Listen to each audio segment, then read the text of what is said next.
The flurry of political ads and text messages are drawing to a close as you now have 4 days left to make your vote count. Several key races in Washington this month include the state's top executive, the race to become Washington's chief legal officer. There are also dozens of local races and measures, including school funding levies, controversial ballot initiatives. Polls close at 8 p.m. on Tuesday. Joining us live to talk about what we can expect come Election Day is Washington Secretary of State Steve Hobbs. Thanks so much for joining us tonight. We appreciate it. It's good to be here. Yeah, we know you're busy, so let's get right to it. What can you tell us about early voting, the turnout so far with just 4 days left to go? Yes, so right now, and we don't have the latest update for today, but yesterday was 43.65%. Now the rule of thumb is you take the Friday's number and you double it, and that's approximately what you'll get. So we're looking like it'll be above 80% when it's all said and done. Wow. How do those numbers compare to the last presidential election or even 2016 when Hillary Clinton was on the ballot?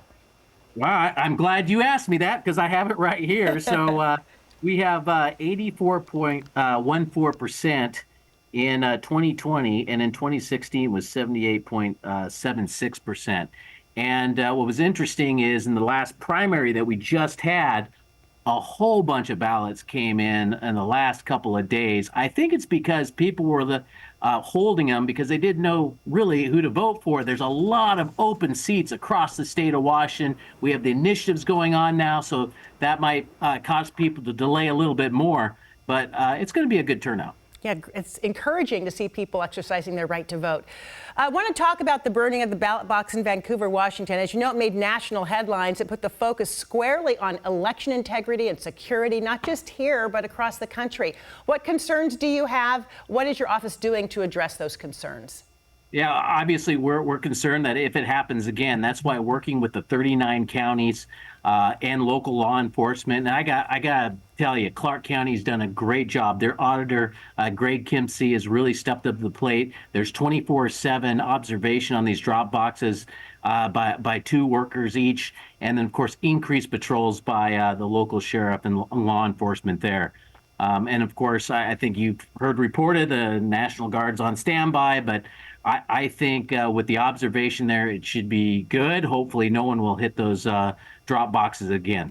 And those people whose ballots may have been in those boxes, as much as you have been able to, they've been reached out to. If they think their ballot was in there, it's easy for them to check so they can make sure their vote is counted, correct?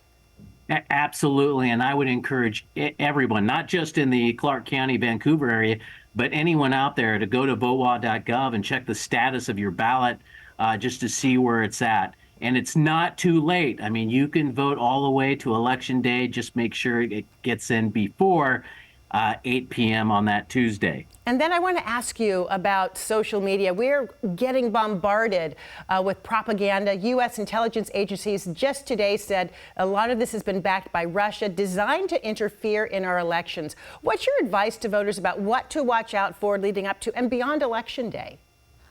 No, you are absolutely right. The malign actors, nation-state actors like Russia, like North Korea, like Iran, they want to tear us apart. And what I would say to people is, if you have any doubts whatsoever about your elections, all you got to do is contact your local county elections and get it straight from them. You can also contact our office. You can visit votewa.gov. You can call the Secretary of State's office. But really, hear it straight from the horse's mouth. Go to your local county elections and hear it from them, your local county auditor, or if you're in King County, go to your elections director. Steve Hobbs, we're going to leave it there. Thank you so much. Maybe we'll be able to talk to you on Election Day as well. Appreciate your time. That'd be great. Thank you. Thanks.